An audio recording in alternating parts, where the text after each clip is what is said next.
Oh, despite the Iraqi forces retaking much of Ramadi from ISIS, the Islamic State militants are still fighting back on the edges of the city after those terrorists were driven out of the city center.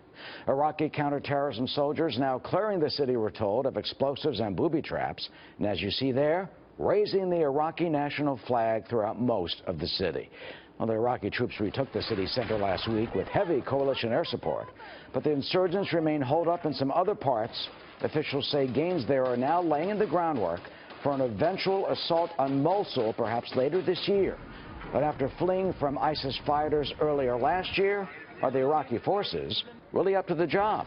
But joining us now is Republican New York Congressman Lee Zeldin. He's a member of the House Foreign Affairs and Veterans Affairs Committees who was deployed to Iraq with an infantry battalion of paratroopers from the 82nd Airborne Division and just returned from a Christmas holiday visit to Iraq. Congressman, welcome back and welcome here to Fox News this morning. Good to be back. Good to see you. So what do you make of this victory in Ramadi? Do you think the Iraqi forces, and you served alongside them, do you think they will eventually be up at the job to defeat the Islamic State? I think the Iraqi counterterrorism service, that element is up to the fight. I don't have as much faith in the rest of the Iraqi military.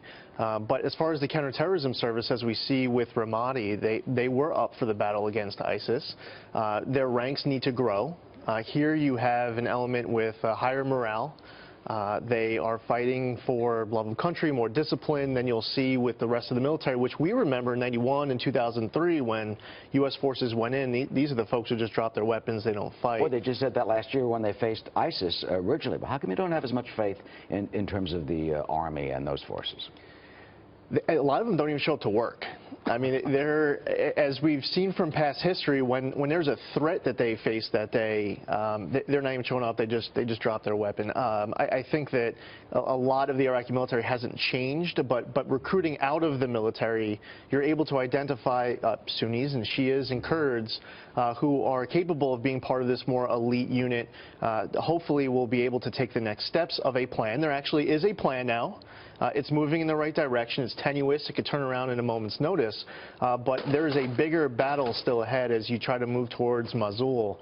Hopefully their ranks grow in order to help with that effort. And what is that plan exactly? From the military front, you have the counterterrorism service successfully retaking Ramadi. Since the middle of May, the strategy has evolved. The Iraqi military, the government hasn't lost land for more than 48 hours.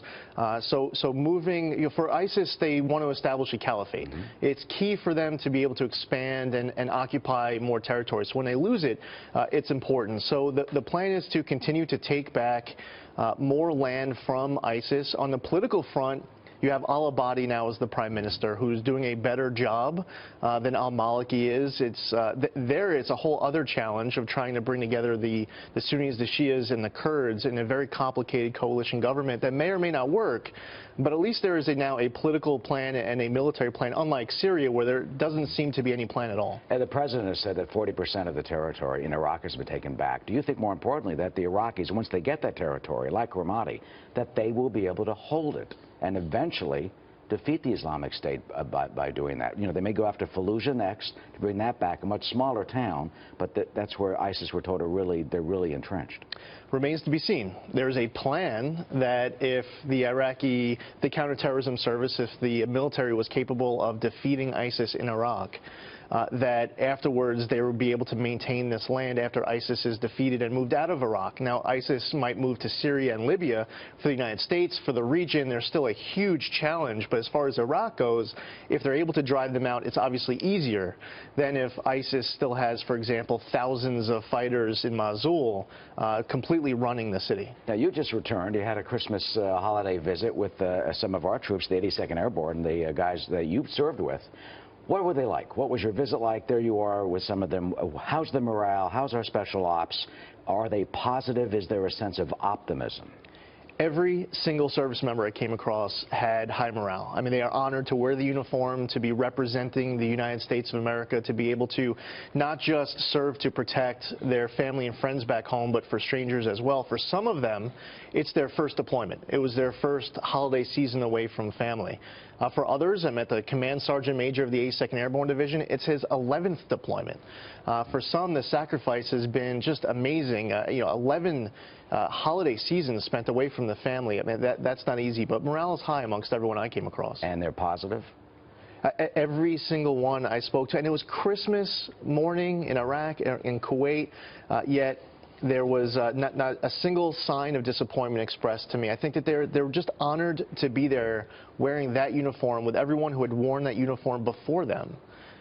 It really, I know what it feels like. It's a special feeling of knowing that this country you love back home, this cause greater than yourself, that you get to wear that same uniform and stand with the best of the best, to serve with the best of the best. That pride was coming out with every conversation I had. Well, we thank them for their sacrifices and for what they are doing, certainly, in Iraq, and we thank you for your service, for the many years of being in Iraq, of course, back in 2006, and for your service now in the U.S. Congress for the people of the eastern end of Long Island here in New York. Thank you, Eric. Congressman Lee Zeldin, good to see you. It's good to see you as well.